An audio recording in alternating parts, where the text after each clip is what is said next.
ओम शांति।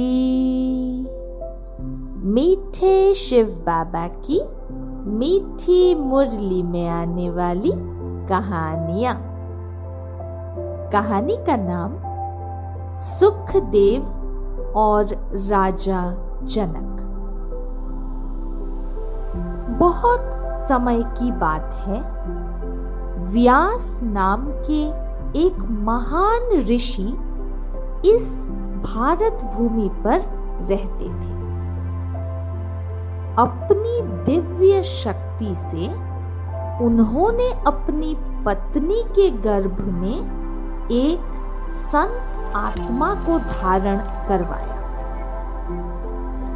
जैसे जैसे बालक गर्भ में बड़ा होता गया, व्यासदेव ने शास्त्रों के गुह्य रहस्यों की जानकारी माता के द्वारा प्रदान करना प्रारंभ किया। बालक ने जब जन्म लिया तो नाम रखा गया सुखदेव। पिता के द्वारा दी गई दिव्य शिक्षाओं के कारण वह बालक अद्भुत बना।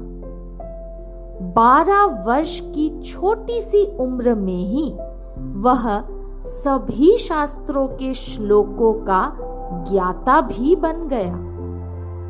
भारतीय रिवाजों के अनुसार प्रत्येक मनुष्य को अपने जीवन काल में गुरु अवश्य बनाना चाहिए। जब सुखदेव जी गुरु की खोज में चले तो पिता ने उन्हें राय दी कि वह राजा जनक के पास जाएं, जो कि उसी राज्य के राजा थे।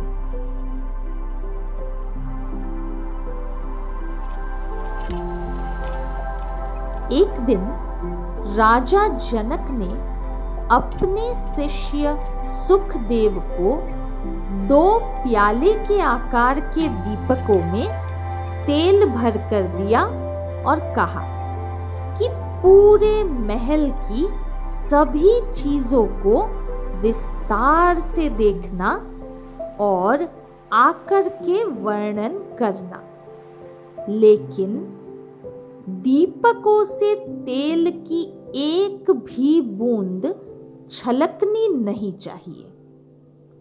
यदि एक बूंद भी तेल छलक गया तो तुम्हें विद्या नहीं दूंगा।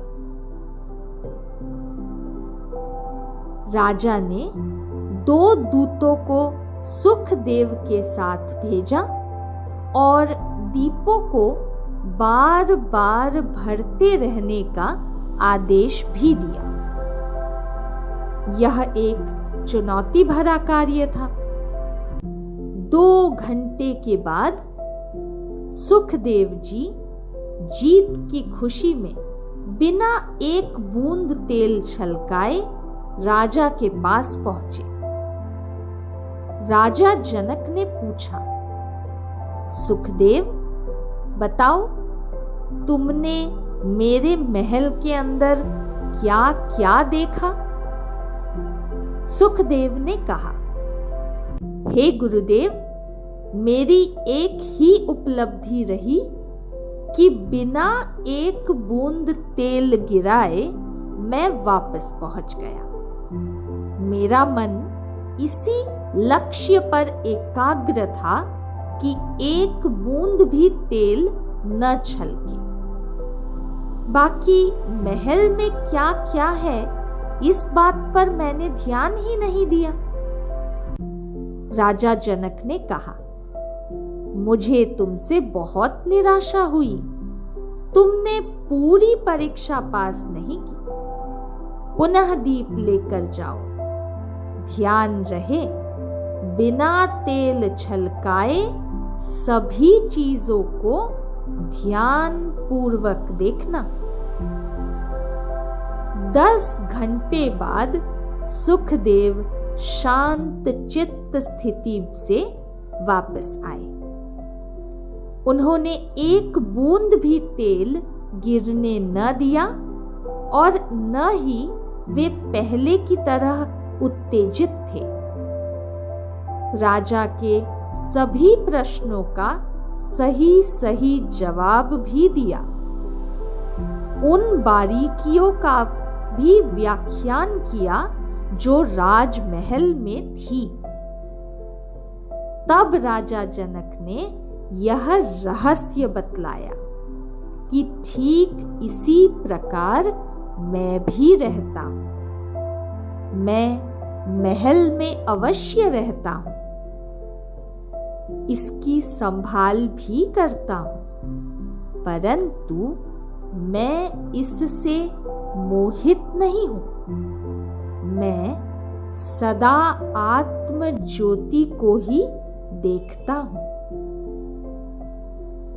इस कहानी का आध्यात्मिक भाव यह है,